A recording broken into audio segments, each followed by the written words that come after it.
Shalom, jumpa kembali dengan saya Roni Suwono. Ini adalah channel pribadi saya.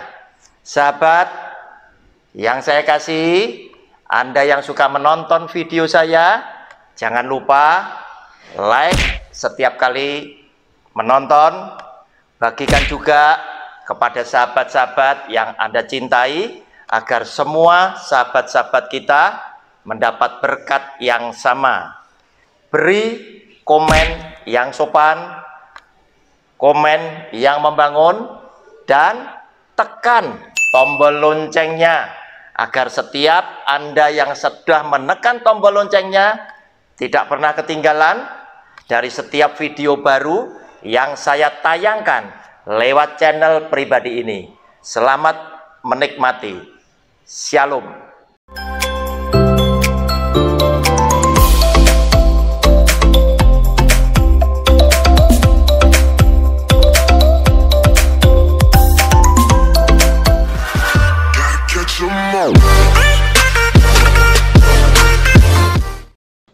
Shalom, jumpa kembali dengan channel pribadi saya lewat program Sabar Selidik Alkitab bersama dengan Roni Suwono. Kita memasuki video yang terakhir dari seri pelajaran Alkitab, Pengabdianku untuk Kemuliaannya. Hari ini video yang ketiga akan mencermati judul kecilnya, yaitu pengabdian seperti apa yang bisa memuliakan Tuhan. Saudara, persiapkan lebih dulu alat-alat tulis Bapak Ibu sekalian. Siapkan juga Alkitabnya. Kita akan masuk pada video bagian yang ketiga, yaitu kita ingin mengetahui pengabdian yang seperti apa yang bisa memuliakan Tuhan. Sehingga dengan demikian kita boleh belajar dari apa yang dikatakan oleh firman Tuhan, untuk kita boleh menjadi hamba yang semakin layak dan berkenan di hati Tuhan. Saudara, Yesus Tuhan begitu kagum kepada Yohanes Pembaptis. Nanti kekagumannya saya akan tunjukkan apa yang dikatakan oleh Tuhan Yesus terhadap Yohanes Pembaptis. Tetapi inilah hal-hal yang menjadikan Yohanes Pembaptis itu dipuji oleh Kristus sebagai Tuhannya. Saudara, saya ajak lebih dulu baca Matius pasal 3 ayat 13 sampai dengan 15. Judul bacaannya Yesus dibaptis Yohanes. Lihat saudara, maka datanglah Yesus dari Galilea ke Yordan kepada Yohanes untuk dibaptis olehnya. Tetapi Yohanes mencegah dia, katanya, "Akulah yang perlu dibaptis olehmu, dan engkau yang datang kepadaku." Lalu Yesus menjawab, katanya kepadanya, "Biarlah hal itu terjadi, karena demikianlah sepatutnya kita menggenapkan seluruh kehendak Allah." Dan Yohanes pun menurutinya. Saudara, yang pertama, supaya saudara dan saya itu bisa memberikan, menyajikan pelayanan yang memuliakan nama Tuhan, sebagai seorang hamba Tuhan wajib memiliki kerendahan hati. Saudara, Yohanes Pembaptis pada waktu itu adalah orang yang sangat terkenal. Kenapa? Karena berapa banyak orang datang kepada dia, mengaku dosa-dosanya, dan kemudian minta dibaptis sebagai tanda pertobatan mereka. Sehingga soal nama Yohanes Pembaptis, semua orang itu mengenal dia. Apa yang terjadi? Ketika Tuhan Yesus datang kepada Yohanes Pembaptis dan dia minta dibaptis, Yohanes Pembaptis sebagai seorang hamba Tuhan menunjukkan kerendahan yang luar biasa. Dia berkata kepada Tuhan Yesus, "Tuhan, Kebalik, seharusnya aku yang engkau baptis. Kenapa engkau justru datang kepadaku dan aku yang harus membaptis engkau? Saudara, Yesus yang adalah Tuhan juga adalah Allah yang mengajar kepada saudara dan saya. Dia menunjukkan kerendahan hati yang tidak kalah dengan Yohanes Pembaptis. Dia berkata di dalam ayat ke-15, lalu Yesus menjawab, katanya kepadanya, biarlah hal itu terjadi, karena demikianlah sepatutnya kita menggenapkan seluruh kehendak Allah, dan Yohanes pun menurutinya. Yesus yang adalah Tuhan menjawab kepada Yohanes, Nas, kamu tetap harus baptis aku, karena dengan demikian kita telah menggenapkan kehendak Allah Bapakku yang ada di surga. Sehingga dengan jawaban Tuhan Yesus, maka Yohanes Pembaptis itu melakukan untuk menuruti apa yang dikatakan oleh Tuhan Yesus, bahwa apa yang aku lakukan oleh semata-mata karena perintah Tuhan untuk melakukan pembaptisan. Nah saudara, sebagai seorang hamba Tuhan, baik Yohanes Pembaptis maupun Tuhan Yesus menunjukkan sikap dan teladan tunduk kepada apa yang dikehendaki oleh Tuhan, tunduk kepada firman Tuhan. Oleh karena itu sangat disayangkan jika Anda sebagai seorang hamba Tuhan kemudian Anda tidak tunduk kepada firman Tuhan yang saudara yakini benar, dan kemudian Anda juga tidak mengajarkan kebenaran ini kepada semua umat yang dipercayakan di dalam penggembalaan saudara. Oleh karena itu, jika engkau tidak mengajarkan yang benar, bagaimana engkau bisa mempersembahkan umat yang layak untuk Tuhan? Nah saudara yang dikasihi oleh Tuhan, dengan demikian Tuhan Yesus juga mengajarkan bukan hanya soal kerendahan hati, tetapi Tuhan Yesus ingin sampaikan juga kepada saudara dan saya bahwa orang hidup, manusia hidup, tidak bisa hidup sendirian. Dia butuh peran orang lain, dia butuh bantuan orang lain, dia butuh pertolongan orang lain. Sehingga di dalam sejarah hidup seseorang, selalulah setiap orang itu punya hutang budi dengan orang lain. Dan itu ditunjukkan oleh Yesus Kristus Tuhan, anak Allah ini tadi, yang adalah 100% Allah itu sendiri, dan 100% adalah insani, manusia yang 100%.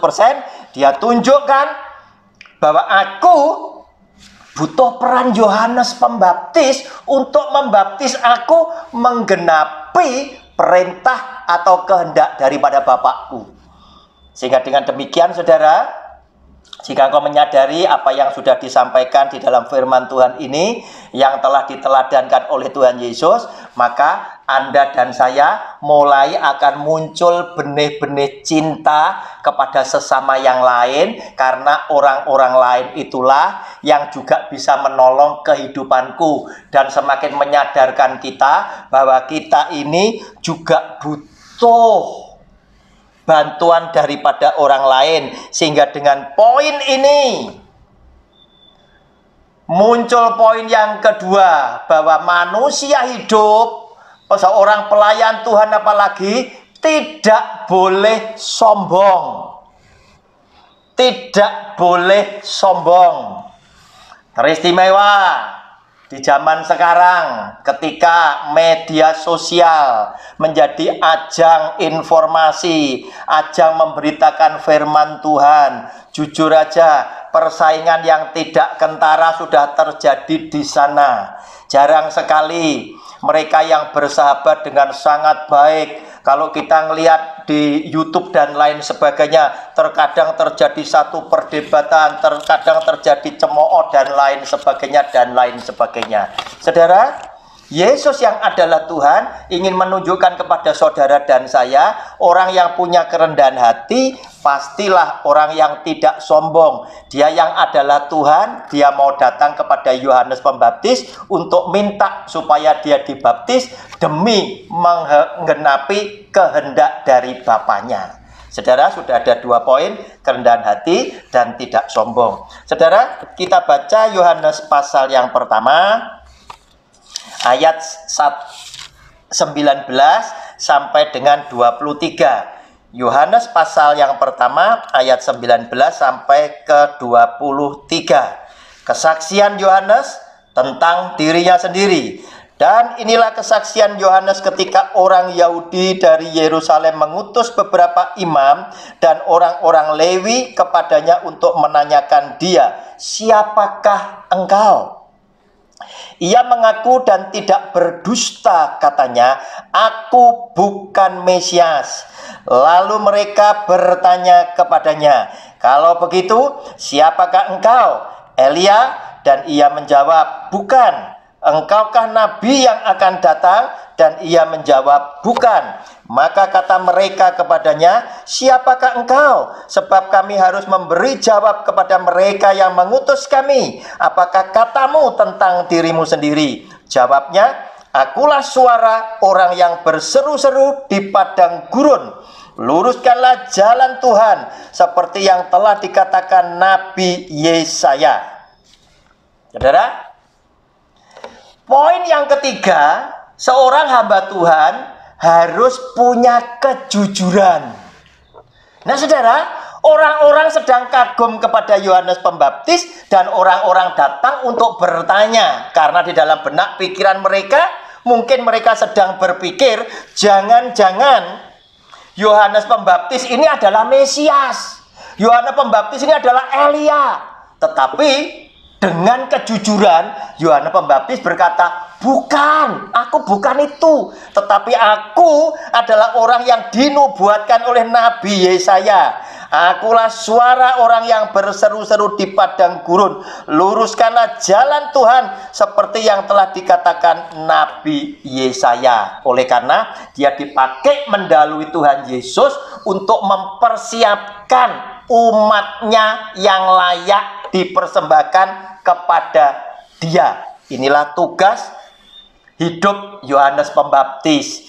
Dia mempersiapkan umatnya yang layak.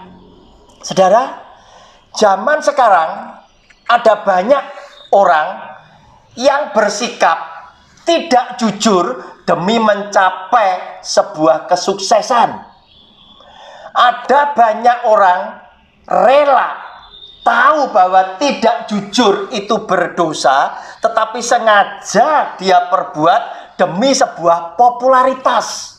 Salah satunya pembicara-pembicara dalam tanda kutip yang seringkali membicarakan sesuatu yang supranatural, padahal belum tentu peristiwa itu benar-benar daripada Tuhan. Yang pertama, salah satunya yang suka bernubuat atas nama Tuhan. Saya senang Bapak Ibu yang Anda mendengar nubuatan mereka, rajinlah Anda mencatat apa yang sedang dinubuatkan oleh pembicara ini. Jika itu dari Tuhan, maka pasti akan terjadi. Tetapi jika itu bukan dari Tuhan, pasti tidak terjadi. Karena nubuat itu artinya adalah Tuhan berbicara kepada kelompok orang-orang tertentu atau dalam skala yang lebih besar, dan Tuhan memakai seseorang sebagai penyambung lidahnya.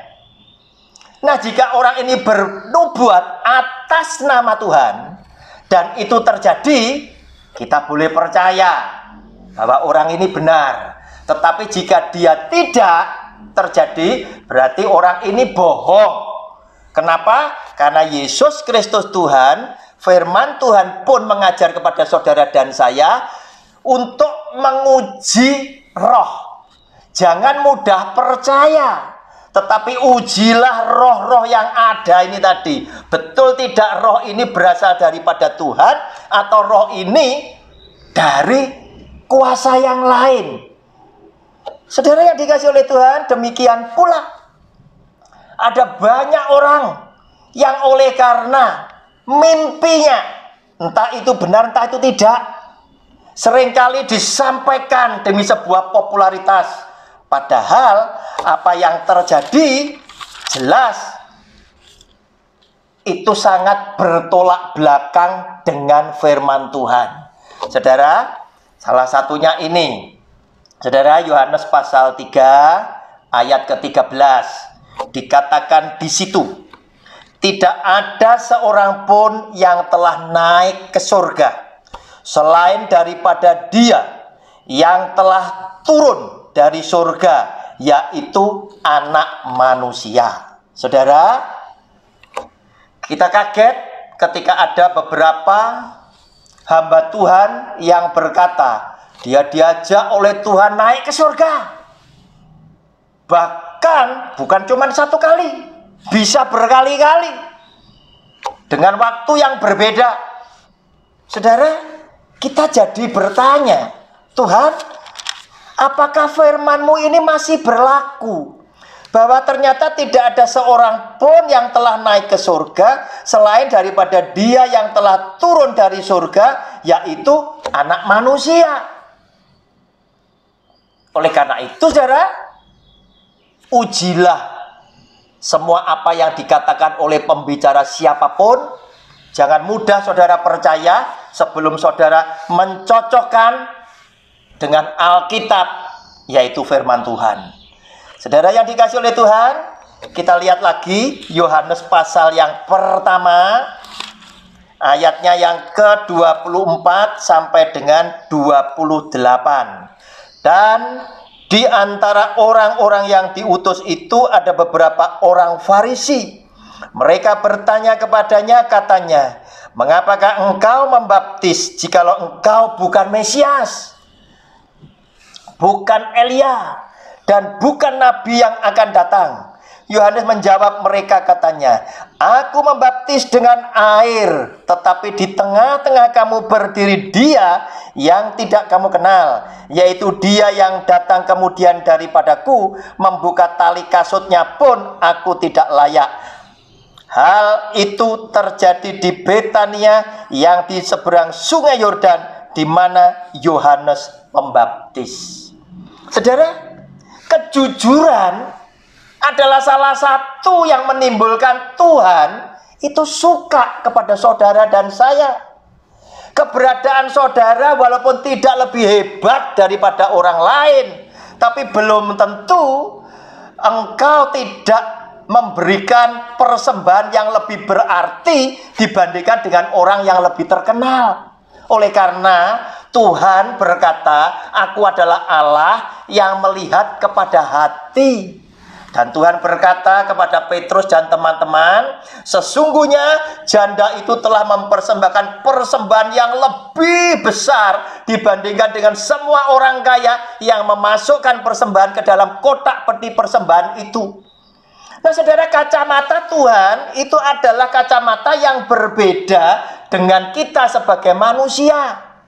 Cara berpikir Tuhan dan kita enggak sama. Dan kita mesti akui bahwa engkau adalah Tuhan yang penuh dengan misteri, yang segala macam pikiran Tuhan, kami Tuhan sebagai umat ciptaan-Mu tidak mampu, tidak sanggup untuk menjangkau, memahami segala pikiran dan rancangan Tuhan.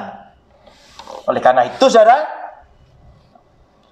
walaupun engkau dengan jujur berkata tentang kelemahanmu, itu malah bisa mendatangkan pujian yang berarti di dalam hidupmu dari mulut dan hati Kristus sendiri. Oleh karena itu, tidak usah mengkondisikan diri agar supaya engkau menjadi orang yang populer dengan cara-cara yang tidak halal, cara-cara yang tidak berkenan di hati Tuhan. Saudara, sudah ada kerendahan hati, kemudian tidak sombong, kejujuran. yang berikutnya, Yohanes pasal 1 ayat 29 sampai dengan ke-31. Judul bacaannya, Yohanes menunjuk kepada Yesus. Pada keesokan harinya Yohanes melihat Yesus datang kepadanya dan ia berkata, "Lihatlah anak domba Allah yang menghapus dosa dunia. Dialah yang kumaksud ketika ku katakan, kemudian daripadaku akan datang seorang yang telah mendahului aku, sebab dia telah ada sebelum aku. Dan aku sendiri pun mula-mula tidak mengenal dia. Tetapi untuk itulah aku datang dan membaptis dengan air, supaya ia dinyatakan kepada Israel." Saudara, agar supaya engkau bisa memuliakan nama Tuhanmu, contoh kepada Yohanes Pembaptis, ternyata di dalam diri Yohanes Pembaptis itu ada ketulusan hati. Ada ketulusan hati yang dia persembahkan lewat hidupnya untuk Yesus Tuhannya. Saudara lihat ayat ke-31, "Dan aku sendiri pun mula-mula tidak mengenal dia, tetapi untuk itulah aku datang dan membaptis dengan air, supaya ia dinyatakan kepada Israel." Berarti apa yang dia kerjakan itu bukan untuk kepentingan Yohanes. Apa yang dia lakukan bukan untuk kepentingan dirinya sendiri. Apa yang dia perbuat bukan untuk masa depan Yohanes Pembaptis sendiri. Tetapi semua yang tak lakukan, semua yang tak perbuat, semata-mata untuk Dia yang aku muliakan, yaitu Yesus Kristus Tuhan. Saudara, zaman sekarang memprihatinkan, ada begitu banyak orang-orang melayani Tuhan bukan untuk Tuhannya, tetapi oleh karena lewat pelayanan ini hidup keluargaku bisa lebih baik, hidup keluargaku penuh dengan kecukupan, dan kemudian mereka mulai mengkaitkan kehidupan itu. Mereka mulai mengkaitkan agar supaya kelimpahan harta itu bisa ikut dinikmati oleh keluarga-keluarga yang sesungguhnya bukan orang yang berhak.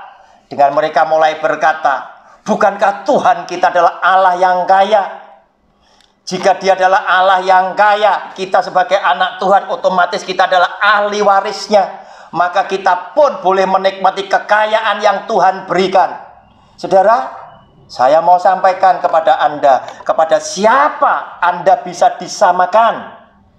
Pilih tokoh Alkitab mulai Kejadian sampai Wahyu, kepada siapa Anda bisa disamakan. Dan kepada siapa engkau meneladani hidupmu, sehingga lewat hidupmu, walaupun kau hari ini di dunia menjadi begitu populer, karena engkau memiliki segala sesuatu yang sifatnya jasmani. Tetapi saya ingin ingatkan, apakah dengan semuanya itu pujian dari Tuhan Yesus akan datang di dalam kehidupanmu? Namun apa yang terjadi dengan Yohanes Pembaptis ini tadi? Dia bekerja dengan sungguh-sungguh bukan untuk masa depannya. Dia melakukan segala sesuatu dengan sungguh-sungguh bukan untuk kepentingannya dia, tetapi apa yang dia lakukan semata-mata untuk kemuliaan Yesus Kristus Tuhan, yaitu dia mempersiapkan umat yang layak bagi Dia.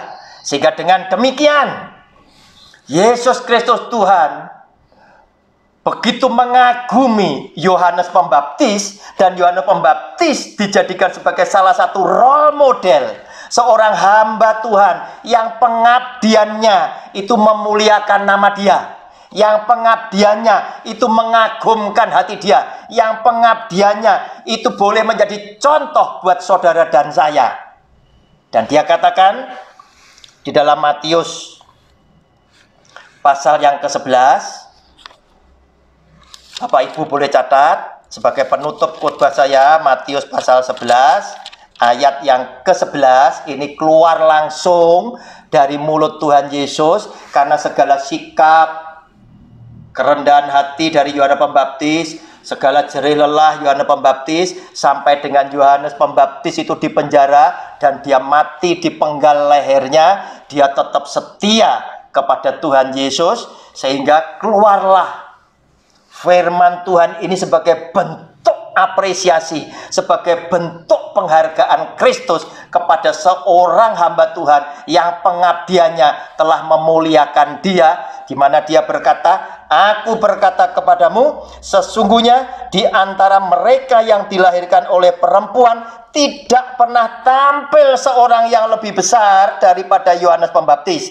Namun yang terkecil dalam kerajaan surga lebih besar daripadanya." Saudara, kita ketemu lagi lewat judul pelajaran yang lain. Inilah poin-poin yang menjadikan Yohanes Pembaptis mendapatkan pujian langsung dari Tuhan Yesus, bahwa tidak ada orang yang dilahirkan oleh perempuan yang lebih besar daripada Yohanes Pembaptis, tetapi yang terkecil dalam kerajaan surga lebih besar daripada Yohanes Pembaptis. Dengan arti kata lain, Yohanes Pembaptis adalah salah satu topnya manusia yang mengambil posisi sebagai seorang hamba Tuhan. Dan lewat apa yang dilakukan oleh Yohanes Pembaptis, saudara dan saya bisa tahu pengabdian yang seperti apa yang bisa memuliakan nama Tuhan, yaitu pengabdian yang sudah dilakukan oleh Yohanes Pembaptis. Itulah yang menjadi teladan buat saudara dan saya. Shalom, kita jumpa kembali di judul yang lain. Amin.